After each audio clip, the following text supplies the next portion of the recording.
नमस्कार, आप सभी के बीच एक और नई कहानी लेकर आया हूँ। आशा है आपको अच्छा लगेगा। इससे पहले आप चैनल पर नए हो तो चैनल को सब्सक्राइब और वीडियो को लाइक जरूर कर दें। ये कहानी एक गरीब मोची की है जिसने अपनी कला से जादुई जूते का निर्माण कर दिया। एक समय की बात है। एक शहर में एक मोची रहता था।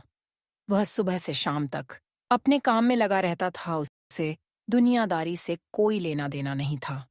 सड़क के किनारे छोटी सी जगह में वह अपना जीवन यापन करता था। उसे अपने काम में महारत हासिल था। एक से एक जूते बनाने के लिए शहर के लोग उसी के पास आते थे। एक बार वह अपने काम में लगा हुआ था, तभी एक सन्यासी अपने लिए जूते बनवाने का विचार लेकर उसके पास आया। उसके कपड़े फटे हुए थे और उसकी हालत भी अच्छी नहीं दिख रही थी। मोची ने सन्यासी से कहा, बाबा, जूतों के लिए चमड़ा तो आपको ही देना पड़ेगा, मेरे पास नहीं है। आप चमड़ा लाए हैं। सन्यासी ने एक पैर की छाल मोची को दे दी और कहा, तुम इसके जूते बनाओ। मोची ने जैसे ही पैर की छाल को स्पर्श किया, वह सोचने लगा कि यह तो चमड़े से भी मजबूत है। वह सन्यासी से पूछ बैठा, किस पैर की छाल है? लेकिन सन्यासी ने उसकी बात का कोई जवाब नहीं दिया और मुस्कुराते हुए कहा, मुझे शीघ्र निकलना है, तुम अपना काम प्रारंभ करो। तभी मोची अपने कार्य में लग गया और कुछ घंटों की मेहनत के बाद मोची ने सन्यासी के लिए शानदार जूते बना देता है। मोची खुशी से सन्यासी को जूते पहनने के लिए बुलाता है। कई बार आवाज देने पर सन्यासी उसकी आवाज नहीं सुनते तो वह अपनी जगह से उठकर सड़क पर आकर यहाँ-वहां देखने लगता है। लेकिन सन्यासी का कहीं कुछ पता नहीं चलता।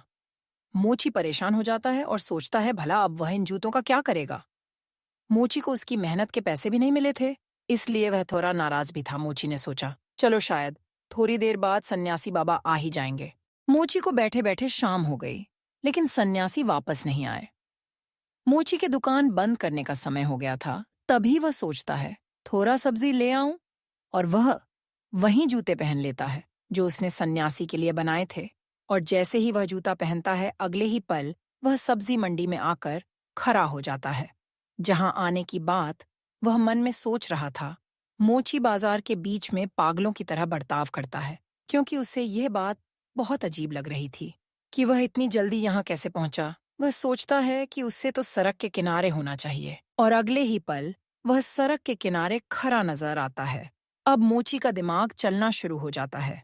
उसे समझ में आने लगता है, हो न हो ये जूतों का ही कमाल है, जिसकी वजह से वह पलक झपकते ही कहीं भी पहुंच रहा था।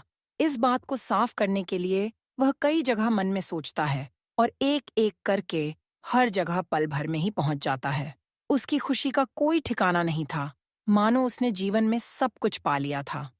तभी मोची इच्छा करता है कि वह खूबसूरत घर में पहुंच जाए, और वह जूतों के चमत्कार से पलक झपकते ही वहां पहुंच जाता है। घर की सुंदरता देखकर वह खुशी से झूमने लगता है। ऐसा लगता है मानो यह घर उसी के लिए बना हो। वह डाइनिंग टेबल पर रखें, अखबार को उठाकर पढ़ने लगता है।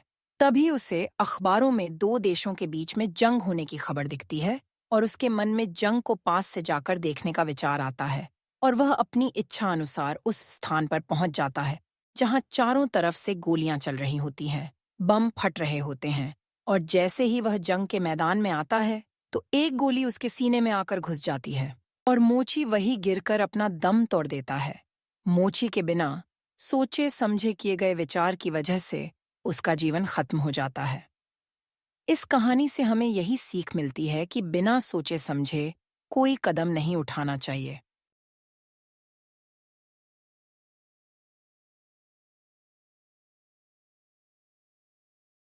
इसी तरह के स्टोरी सुनने के लिए चैनल को सब्सक्राइब जरूर कर लें।